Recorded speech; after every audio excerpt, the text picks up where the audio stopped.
Welcome to the Outside Insights podcast. Our goal is to provide content and ideas that help you close your personal and professional gaps by hearing how others have done it.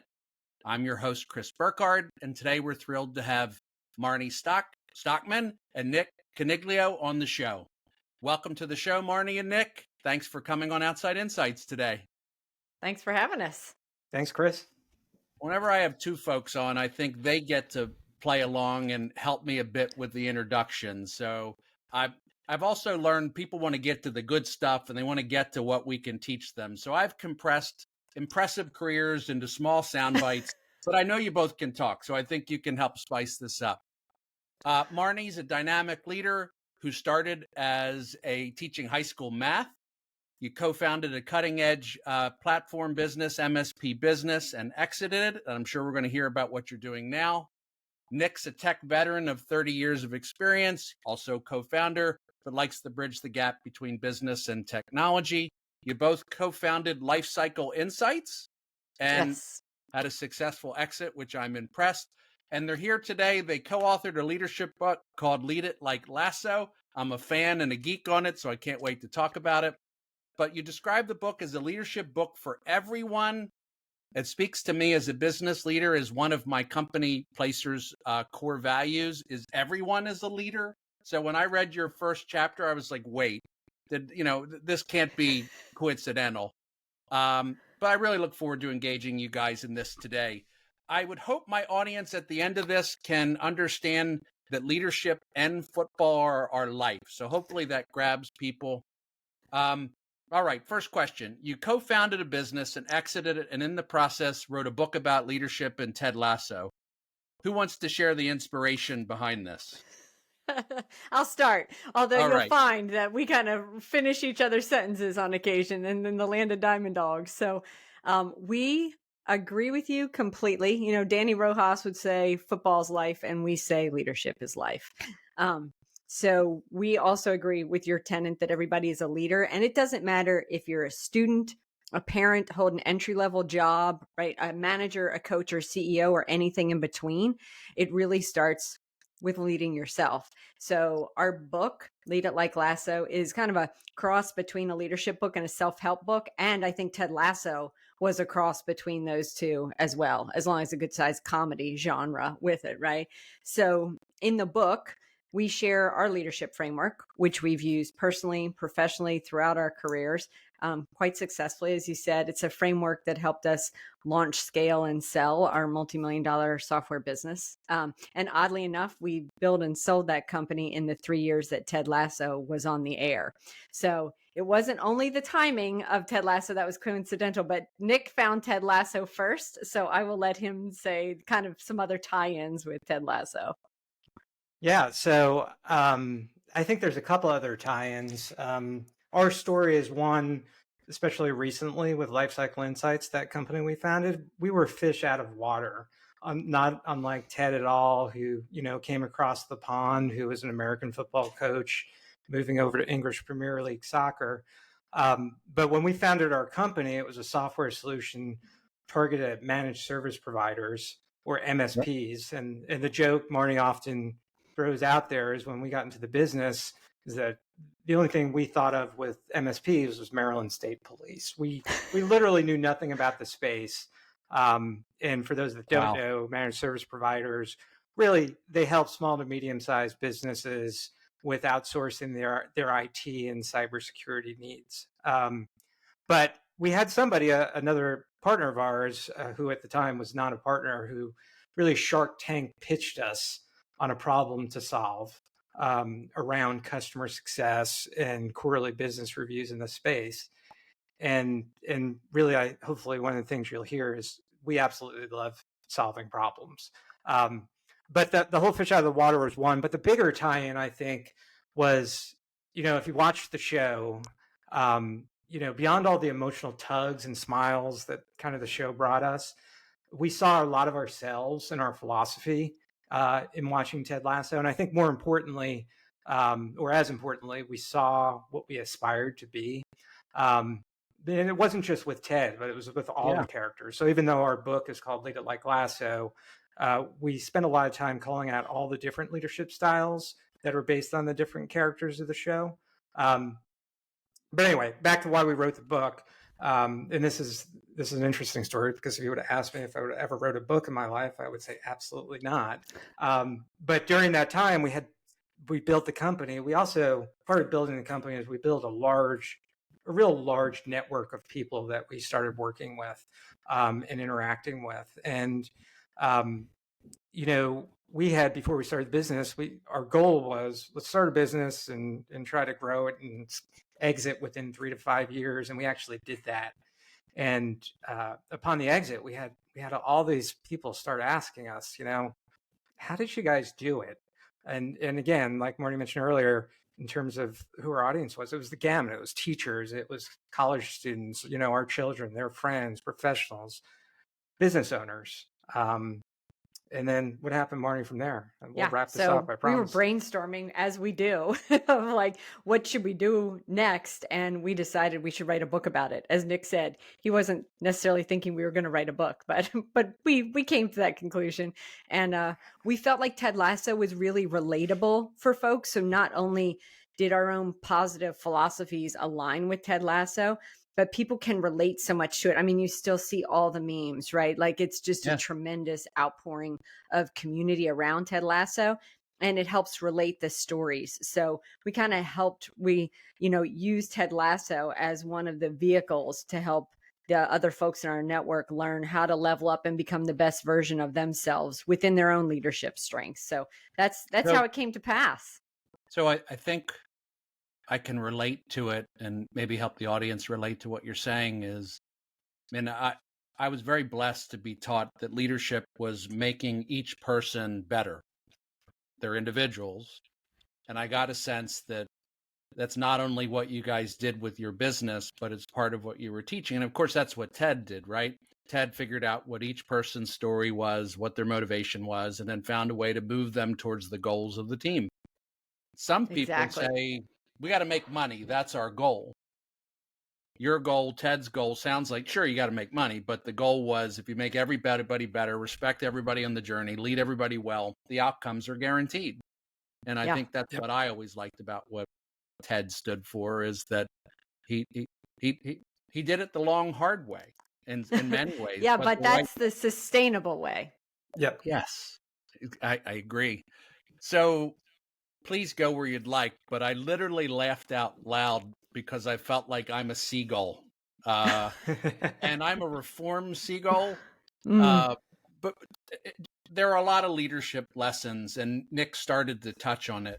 Where did you pull your leadership lessons from? And obviously they were a work in progress. You had them before you started the business. You're carrying with them today.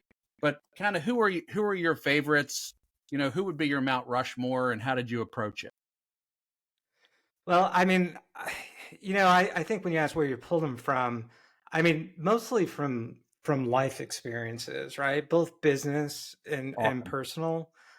Personally speaking, I've been fortunate enough my entire career, right after my first 2 or 3 years in business, I started working for small businesses that all ultimately saw significant growth. And I've been very fortunate in that I've had mentors who have really helped me grow. You talked about, really, instead of, expecting results and viewing success as outcomes, I had leaders that viewed success as growth and development of their teams. But I would say, we of course have read tons of books, but I think our life experiences, and it wasn't just the successful and the target, the mentors that we saw. I think it was also the mistakes that we all learn. And as much as mistakes counterexamples, I think we've all worked with people and probably have been those people. At least I have, especially a lot when I was younger in my career, where I made mistakes. And then looking back, I was like, that's exactly how you shouldn't do it. But Marnie, I think you've talked many times about some specific stories that. Yeah. Well, the seagull, for one, one of our business partners openly admitted that he was a seagull. And, his definition of that was, I'll just run in, throw out ideas, crap on everything, and leave it for somebody else to clean up, right? That was his technical term of how he ran in business. And many visionaries are that. They come in with a lot of ideas, but don't have the tactical, just wherewithal, perseverance to make something happen behind it. Nick and I actually were at an event where we took a quiz on where we were on the spectrum of, like, I want to pick things up and put things down repeatedly, and that I'm very task oriented, or I'm very visionary and I've always got a new idea and I can't see anything through to the end. And we were both the next level down from visionary. We could both have a vision and sort of see things through, which I think was very helpful in getting Lifecycle Insights rolling. One of the other, you asked where we get our stories from. So many times we've lived, and as Nick said, by doing the counterexample, you learn your own lesson.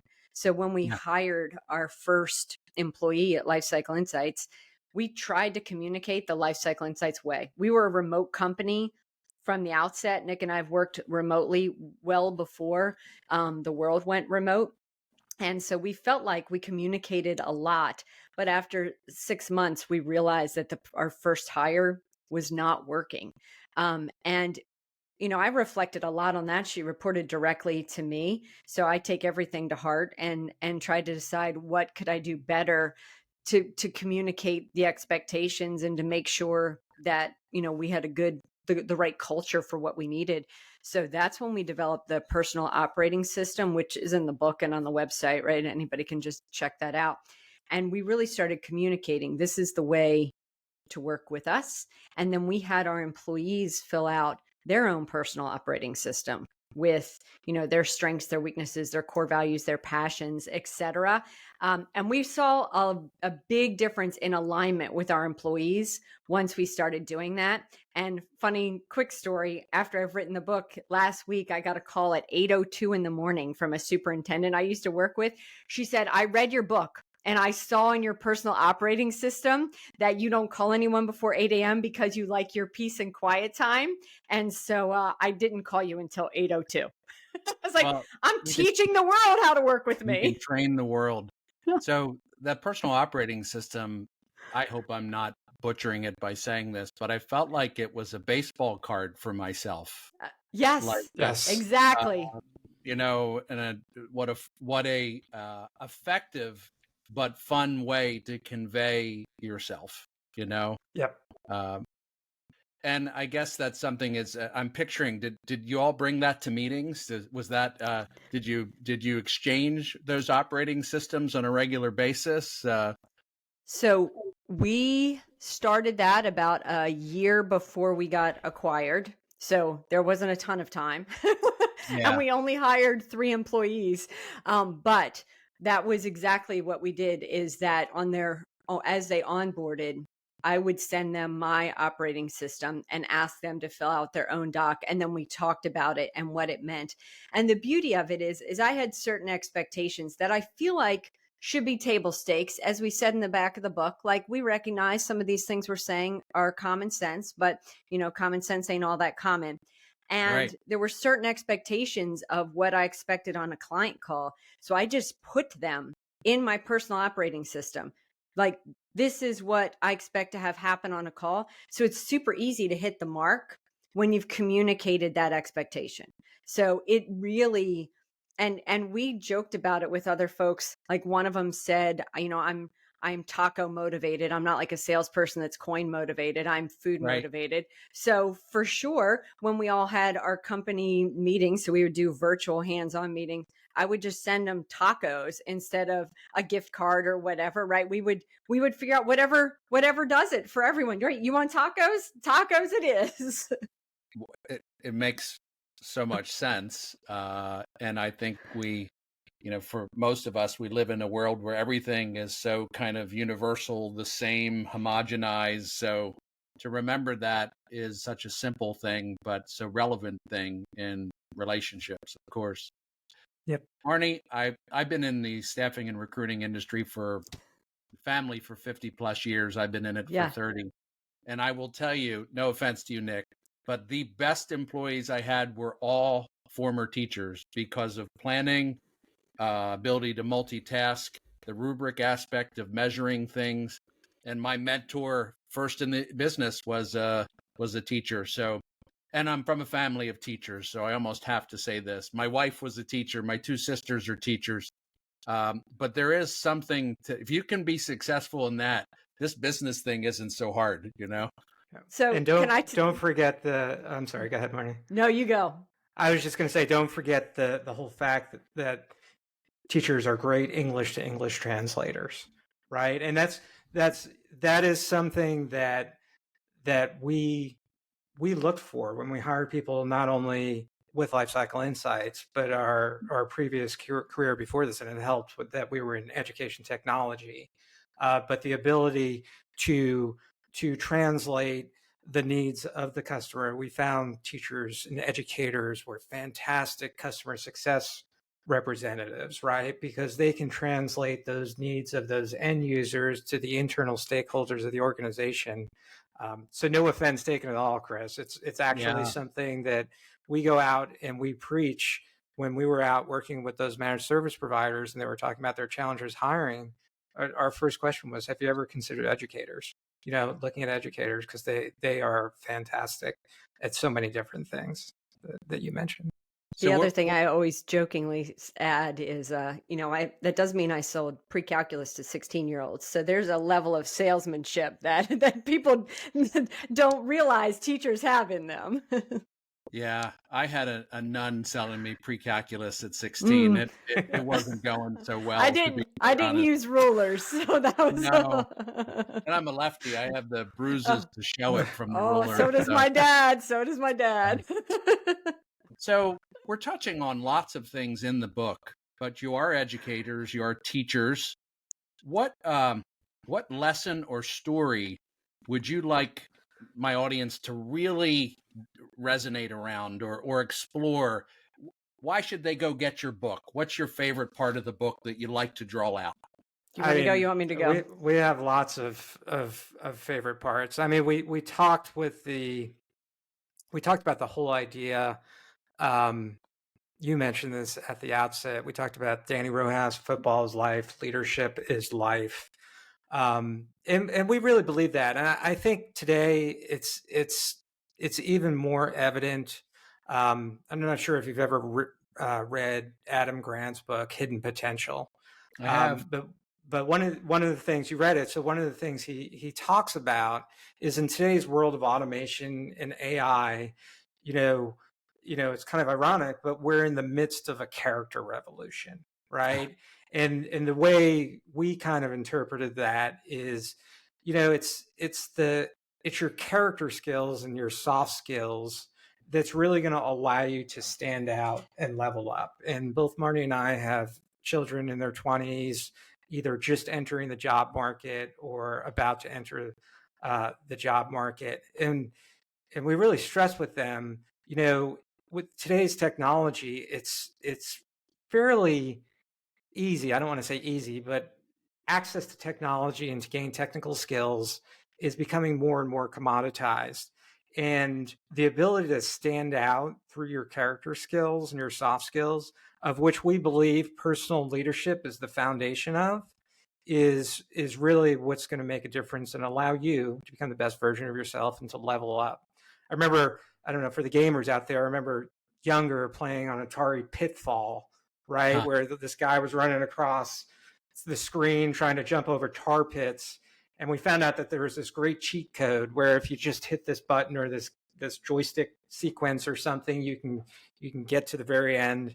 And Marnie and I often talked about personal leadership as the great cheat code in life, right? So if there's one thing that we like to convey about the book, it's that, especially younger people, they don't typically go out looking for those softer character type skills, leadership skills. And we really try to impress upon people how important it is to stand out. And we think we do a pretty good job identifying and presenting a framework for you to go after. And that's really what we're trying to do. So, Nick, I wrote a book with my father, Opposite the Crowd, and one of the chapters is about leadership. And my father's 79, and he'd be here. His favorite line was that C's manage D's, and Yeah. it was his way of. You never shouldn't say that to a teacher, I know, but those that could talk on Saturday night, those that could talk on the sports field, those that could talk in the civics, after school thing, and those skills often end up managing those that were straight A technical. And I think it still holds true today. In fact, you're talking to one of them today in that regard. But that even doesn't do what you're saying justice. I think there is such a passion for these technical skills. And the more we use this stuff, of course, this is almost contrived. The less we have these great interpersonal skills, Yep. Try to reach someone and have a 22-year-old answer their phone and not just explain to you why you didn't text, right? I used to we used to actually use the phone. We had to make phone calls, right? It was actually stuck on the kitchen wall where you had to be right there to make it happen. And we actually had to say hello to Mr. and Mrs. Smith to talk to whatever friend was in the house, right? You had to be able to do that. Yeah, communication is key. Yeah. Oh my goodness, yes. I was really struck by your legacy exercise. Mm-hmm. Is that something you guys would like to talk a little bit about? Yeah, sure. So, you've many of us have heard the story of think about what you'd want to have said in your obituary. We decided since this was a Ted Lasso piece, we were going to make it a retirement piece instead, right? But think about what really the end, when you look back on your work career, what is it you want to be able to say about yourself? And we really feel like it ties into our whole notion of accountability, because if you can project what you're aiming for and put the steps in place, you can put yourself on that path. So if you're aiming to lead yourself, then having a vision of what you want that end to be is important. So that was kind of our approach to writing the chapter around legacy. But the important part for us is even more nuanced than that.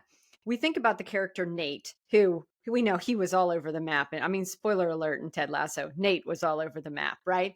But we wonder if Nate had sat down with Ted season 1 and Ted talked to him about what you would like to be.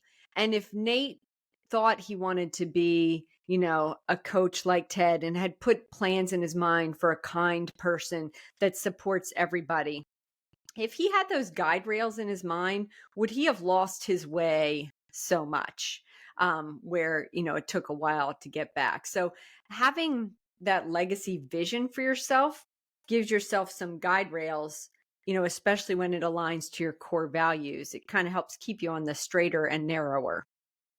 So Marnie, that's another part where we are very aligned in that I call that your culture of one.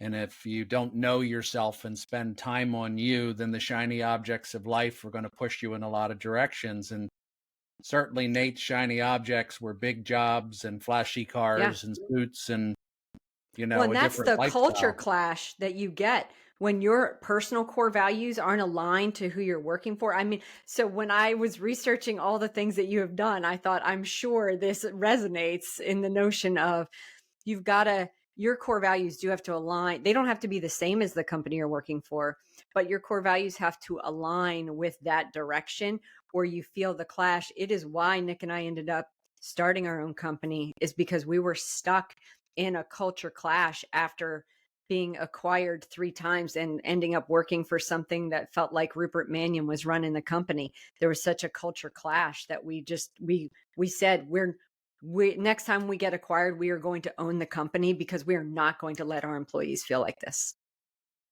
I think I'll use the word, and it's sad. I think most businesses do not run the way you guys chose to run it, the way I try to run my business, the way Ted ran that. And I think it's a form of lazy, right? It's a different style of leadership, right? And it's just interesting to see how. So if you don't, I don't know if this is a comfortable transition, but do you know if your culture has survived the acquisition? Is that a comfortable discussion? Yeah. Oh, yes. We're fans of the company that acquired us. We had lots of options for where we could go, Yes. and we picked a spot that would feel Oh, good culture wise. Yeah. that would So make sense. yeah, Yeah. because again, we weren't going to leave it to our to the employees that we were leaving there to be in a bad place. So I want to tell this little story. When we Sure. were in the midst of due diligence, and the company that acquired us was a semi competitor, they flew me out, and I was talking to the three folks, and I said, there are only 7 of us, so tell us what has surprised you about us. We didn't have salespeople. We grew all on raving fans and customer success. And the CEO of the company has said this publicly, so I'm not telling secrets outside of school. He said, well, there are 140 of us, and I had to explain to our board yesterday why 7 of you were kicking our tails. And so, and we talked about the culture, and I jokingly said, well, the problem is you've hired all those salespeople and we don't have any. And he said, well, how do you make any sales? And I said, you have to pay us if you want to be on our sales team. He's like, well, that's a strategy I've never tried before. How do you do that? And we jokingly just said, like, it's all around customer success. And our clients were such raving fans that they would come to events with us and stand in the booth and promote our product. Or if you go on Reddit, they would go promote us elsewhere. So we really didn't have salespeople. Now they've scaled to a level, and is part of why we wanted to be acquired, where we needed a sales team. But that was just a bit of the culture that they really appreciated, and they wanted to continue that raving fan That's base. just one of the pillars of scaling growth, right? Like, so to grow through raving fans is the antithesis of growing through a sales leader and a whole sales organization. It's not right or wrong. It's just part of the differences in unpacking all of this. Absolutely. You talk a lot about exploring core values, personally and in business. It makes such sense. I help businesses do that all the time. Where'd you learn that? It's so good. It's worth telling that story, and and of course your values were very relatable that you shared. Yeah, I mean, to us, I think for our experience, our frustration, Marnie mentioned earlier, has always been, what we've observed is that when organizations seem to stall, it almost always is around that clash between those guiding values, the guiding principles, which are your core values, and actually how it plays out with your culture, right? So it was important to us when we started the business to start there. And when we wrote the book, I think we talked about it, and you've kind of reinforced this, Chris, which is where a lot of leadership programs start today is with vision. And it was important to us to start this book with core values and not necessarily vision, because that's kind of how we viewed success and ultimate trajectory of success. I think personally speaking, again, I think you may have touched on this a little bit in the upfront or earlier as well. My struggles in life have always been around, or they were always amplified when I wasn't acting my authentic self, right? I struggled a lot earlier in my career where, quite honestly, I had imposter syndrome, right? I thought I was a fraud. I was fortunate enough to have a career that advanced very quickly. I got promoted into leadership positions. And it just led to nothing but stress because I really didn't know how to lead, right? And I think I didn't know how to lead in such a way because I'm not sure I really knew myself. And the result was more of a command and control type leadership, right? I spoke, I really didn't listen. I was measuring success through outcomes, not necessarily through growth and development. I said that earlier. And at the end of the day, what I boiled that down to is I really didn't have a good set of core values. And I think you can talk about that from a I didn't understand my core values. Not that I didn't have a set of core values, right? And I was trying to be somebody who I wasn't. And I think that lesson doesn't necessarily just apply to personal development, but it applies to businesses as well. So from our standpoint, as business partners, we were lucky enough, Marnie and I, where we shared very common core values, and we thought they were winners. And that's what we used as the basis to start our company. Before we knew even what that company was going to be, we had said, "Hey, we're going to build a company. We were going to run it." Yeah, where it's all about creating raving fans. It's about getting stuff done. It's about educating people. And I think I'm not entirely sure we knew we were going to be successful, but in the back of our mind, we were pretty confident just because of that foundational level of what we believed. Nick, I wrote this down, and now you've given me sort of permission to say it. What I saw, you talked about a personal operating philosophy, but I actually saw a business operating philosophy that was a combination of leadership, culture, and these ideals, which I was going to say to you both, you could probably run any business. You just have to pick the next problem to solve. And I assume you'll do that at some point. Yes. You'll pick the next thing. But that very much aligns to Burkhard's. My father at 79 applied the same business operating philosophies into staffing, into trash, into restaurants, into tech services. I go on and on. But horses, but I think you're onto something there in that, it's the way you treat people and customers. And, I heard it said that, mastery is 10,000 hours in the making. I think that early journey of leadership that you're describing is sometimes we don't have a choice, right? All we can do is mimic the people around us. Yep. Right? You're trying it on. You're not sure if it's you. You're trying to survive within whatever the culture or operating philosophies around you. And it takes some big moments and some failures to decide that you're going to go your own way and explore your own value system. But you're right.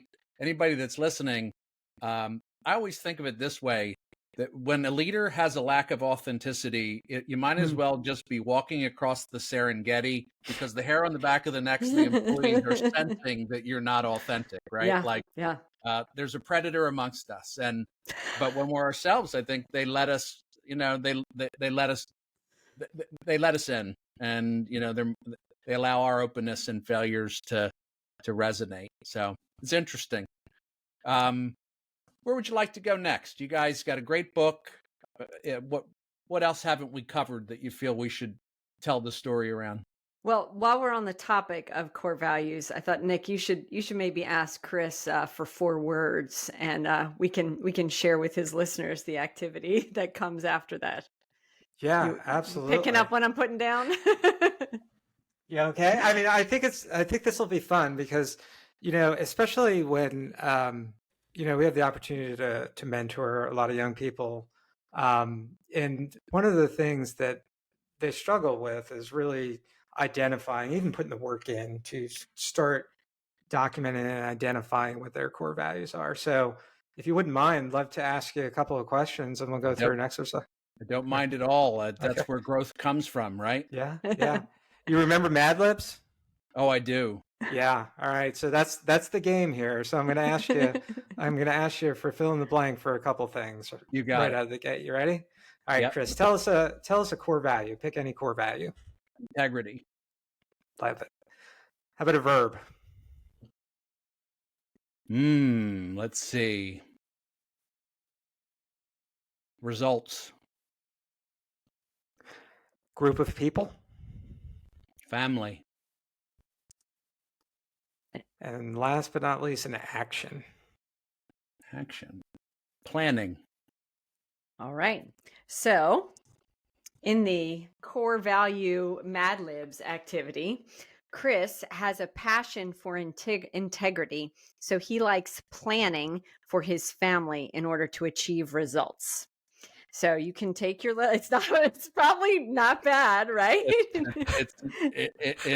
It's not wrong. It's not wrong. Not wrong at all. So it's interesting because Adam Grant also talks about this. We're big Adam Grant book readers, obviously. That when you write something down and defeat the blank page, we talk about this in the book, it engages your editor brain, which can decide if you really like something or really don't like something. So folks that are struggling with this, if you throw something, even if you had given us nonsense words to throw it down, you would immediately be like, oh, I don't think that at all, and would be able to replace it. Last weekend, I worked with the Down Syndrome Association of Maryland to come up with their mission statement. And we did this activity in the room, and then we used it to create their first initial statement. And it really helped to build out a good core value message for them and with them. So I think nothing worse than the first draft. Nothing worse than the first. That's exactly right. Nothing worse. Actually, it's like was it the show The Office or the movie The Office, where you could apply the mission statement to anything in the world and it would be exactly the same. So no, I understand. Oh, I thank you for doing that. And by the way, I know you have a leadership exercise where you can compare yourself to characters from the show. Yeah. Which characters were you? Yeah. Did you? Who do you relate to? I was Ted. Oh, and who was my secondary? Oh, my secondary was the foul-mouthed one, believe it or not. Oh, Roy. That doesn't surprise me. Roy has grit and determination and a lot of integrity, right? Yeah. Like he stuck to his guns. So I think Roy, post the first few episodes where the headbutting was his primary mode of communication, it was great. Just like Nick, he went through his own journey to figure out who he was and what was important. And but I was very a lot of Ted, and then he was the next character. A little bit of Roy. So, nice. Yeah, the book was a lot of fun and a great read. And I think you were right, Marnie, to draw out that you don't have to lead a group of people or a business. It was about self-exploration and helping you really get to know yourself. And that's a difficult concept to get people to really buy into, but I think they should. Well, I think as we wrote the book, we talked a lot about family as well. Like Nick said, I've got a 22 and 24-year-old. He's got a son in college, and thinking about like, okay, we've survived teenagehood with them. And in the teenage years, it is when you really see their core values are coming to light. And when they clash with your own core values, there's just a lot of the angst. And if you can think about parenting in terms of aligning core values, what a difference it makes, right? You suddenly have some patience around. So my daughter, righteous justice is her strongest core value. So if something seems unjust, it will be just heads butting. But if you know that coming into the conversation, you can couch it in a way that will be more palatable to her. So it's interesting to use these same principles for literally everyone and how they look at themselves and all of their relationships. And kind of along that, I mean, it's weird because we very much wrote this book coming off of selling a business. So there are a lot of business principles and some business stories in the book, clearly, that we try to align to the message. But really, we have gotten so much feedback from folks outside a traditional business sense. And a lot of parents specifically have talked about what they've gotten out of this book, just like Marnie said, and educators too. They're like the other big demographic that really is into these messages were in the education space. So it's great content. One of the things I found is that Lasso is so relatable. Through our connections, somebody on my team found you guys. Well, it made us kind of chuckle because my mom and all of her friends, the way that she describes me is, do you remember that Ted Lasso blog he wrote? Like that's the common ground. I've written 20 years of blogs, And the one my mother talks about is the Ted Lasso one. Yep. Because, it's a way of relating to people and life and leadership and outcomes. And so I think the lens of this makes topics that maybe people struggle with a little bit more fun. More palatable, and they can see it in a lighthearted way and a positive way of coming to the other end of it. That's the other piece, right? So many times people think for change to come, there has to be major angst, but they saw it play out and like, oh, we could be kind and forgive people and maybe come out better at the other side. Wouldn't that be something? Yeah. You guys reference a lot of books in there, and I understand that I got the sense that some of it was research to support characters. Some of it was just a way to help people get knowledge on that particular chapter. You had to go into it now with a couple of favorite books. What book, beyond your book, what books do you recommend? Yeah. Nick probably gets tired. I'm going to say right out of the gate, Chris, that Marnie has truly read all these books. And one of her superpowers is you can talk about any concept, especially as it relates to leadership. And Marnie can tell you, okay, that was Simon Sinek in this book. That was Adam Grant. And so she's probably the one to answer this question, but I'm going to answer the first one. We've mentioned Adam Grant a couple of times. I think his book, Think Again, is one of the most powerful books out there. Although I had to read it 3 times to get it. What's that? Yeah. I had to read it 3 times to get it. But the overarching message of really, thinking about different perspectives and not just bringing your personal bias into any conversation, to me, is so critically important to not only leading a business, but participating in a business. And the fact that you've read it 3 times, you've already read it. So I'll let Marnie bring up a gem that maybe you haven't read, because she's read them all. So it's funny because I listened to Think Again. I liked it so much I had to buy it so that I could get it in paperback form so I could write in it. So I bought it again instead of Thinking Again. Raving Fans, because we talked about them, I think is important. Dare to Lead by Brene Brown is another, a kind way to think about leadership it's different from being nice. So I'm always a big, don't take my kindness for weakness. As a female in the IT space, I've used that phrase more than once. And I think Sam would use that phrase. So I think that's an important book. In the HR, so I thought you would appreciate some HR related books. I like the 100 Percenters, Multipliers, and Culture Code. And then just for the wild card that most people wouldn't think of in terms of a leadership book, but Nick and I both read Reality is Broken, and I made both of my children get it. I think it's really not read that one. I'll be reading that one. Jane McGonigal. It's about gamification and the power of it and the importance of it, but I think it has some leadership elements in it. So we were both big fans of that. And that will play into whatever comes next for us. And we'll be able to put all those books in show notes so people can see recommendations. Oh, excellent. You rattled through a few, but I think that's great. And what's interesting is I think you reference a lot of books in the book that are unrelated to the ones you just rattled off. Oh, absolutely. Yeah.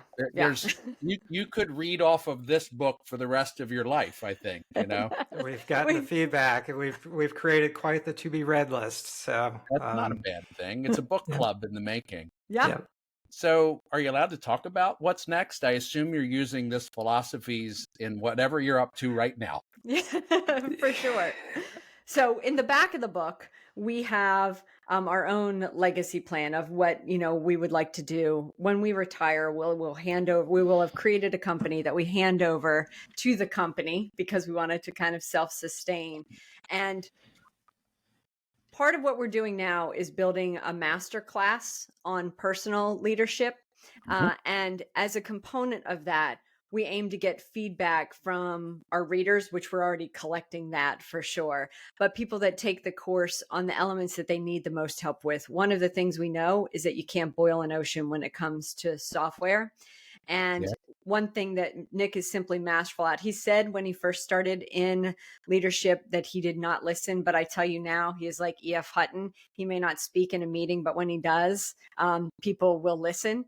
And he always has a great under 40 audience. I'll explain what E.F. Hutton is in show notes. Okay? Yeah, when E.F. Hutton talks, people listen. And so we aim to really listen to see what the specific needs are first, but we are very interested in helping people level up to become the best version of themselves, to connect with.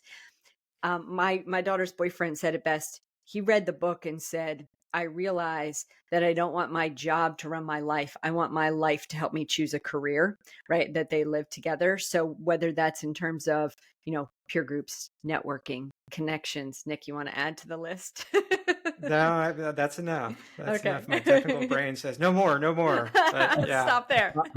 We definitely feel like there's a lot of things out there that check a box, but do you really get true value out of them? And does it help you level up? And like LinkedIn as an example, it's a great tool. I think we're all on it, right? But yes, but we've tried to hire through LinkedIn, and this, Chris, from a placing firm standpoint, right?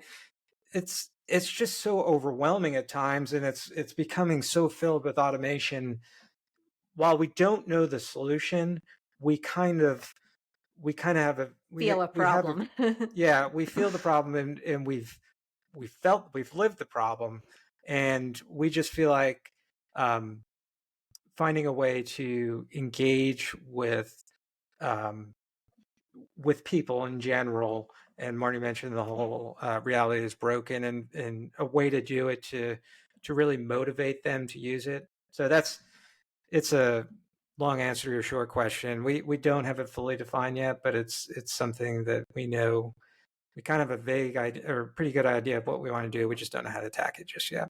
So just got to get the minimum viable product out there and let people try it, right? Yep.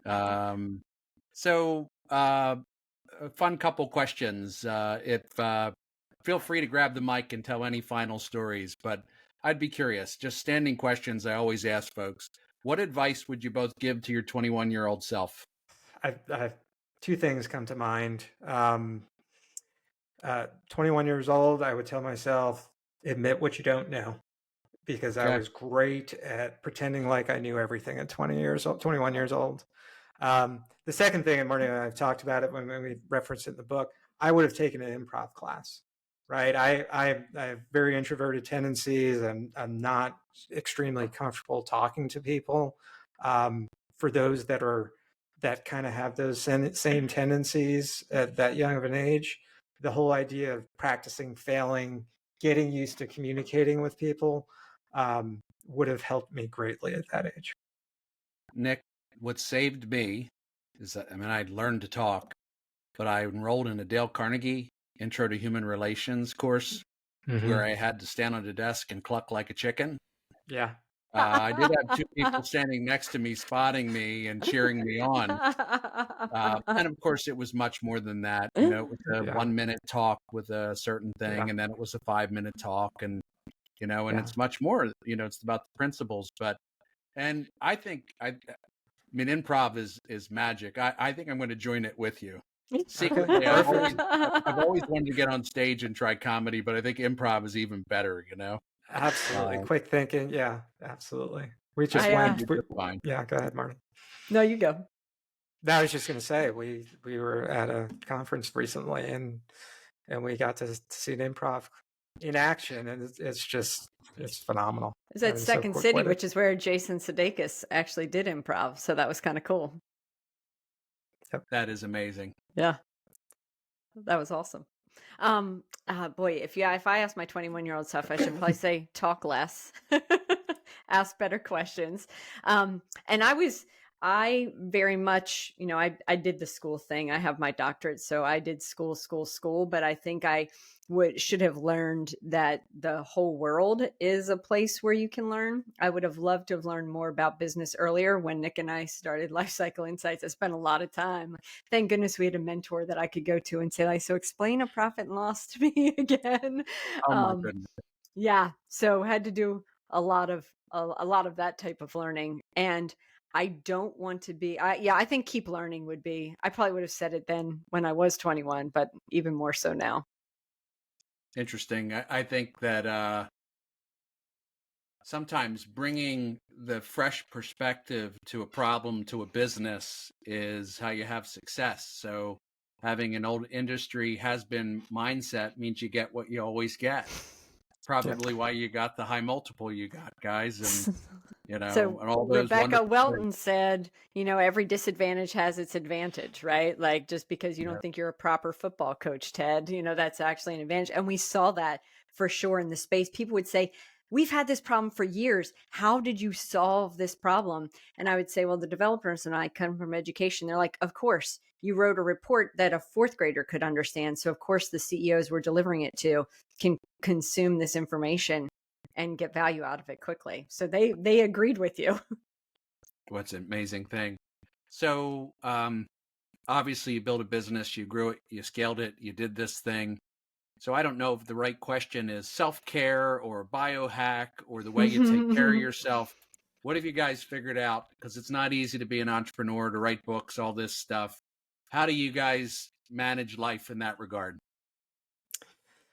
Well, I mean, I think you have to have something, right? I mean, for me personally, it's making sure I work out every day.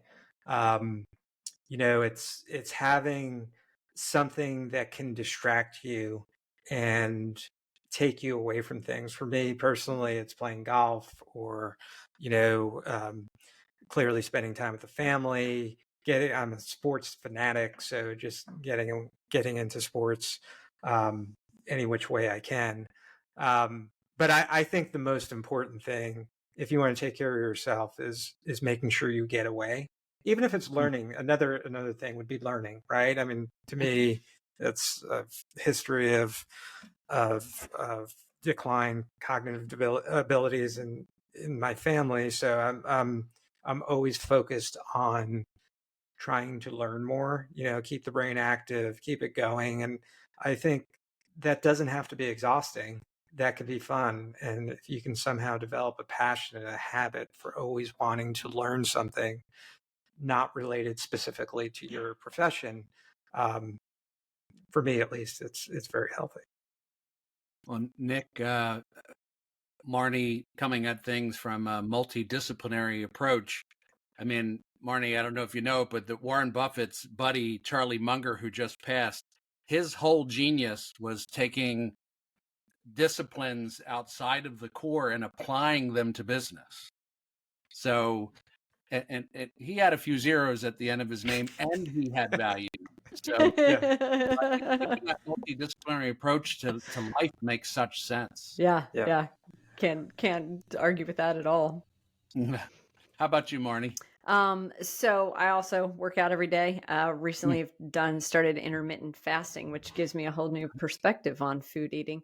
I walk like a ridiculous amount. Actually, when I write, I walk. The neighbors thought I was a homeowners association. One woman, I had my clipboard and I was walking around. She said, I asked my husband if he thought you were CIA. And I was like, CIA requisitioned floral clipboard. I don't think so. But another secret for me is I owned a knitting shop. And so knitters will jokingly say, I knit so I don't kill people because it's a calming activity. And then the others will say, I am willing to stab something 10,000 times to accomplish my objective. So that sort of says something about me. I don't know what to say next, and I'm never without a closing line. However, I know a few people that want to hang out with you. I assume do you still do that to calm everything?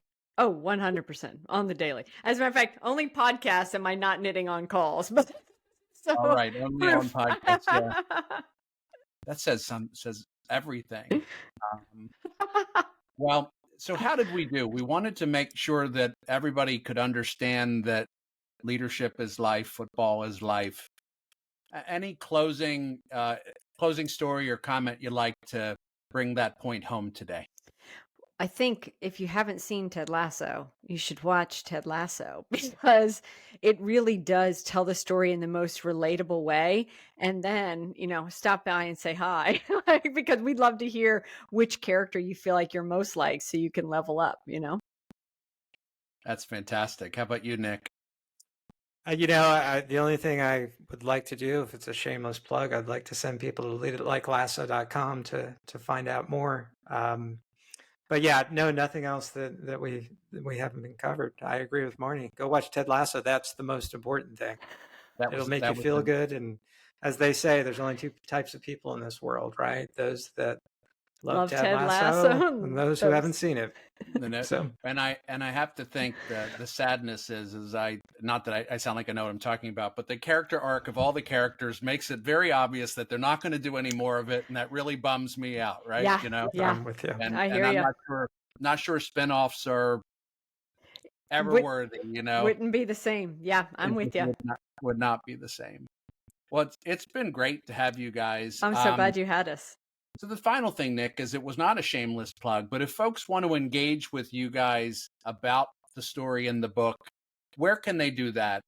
What social media or other ways can they engage with you? Literally anywhere. We're like Roy Kent. We're here, there. We're every effing where on the social media. So we have the @Lead It Like Lasso on TikTok, Instagram, Facebook, LinkedIn, and Twitter. And then we have the website, leaditlikelasso.com, where you can get all the resources off of there, and there's no email capture or anything there. And the book is on direct link to Amazon. If you just search us at Lead It Like Lasso. Well, let's lead it like Lasso. Yeah. Thanks for being on it.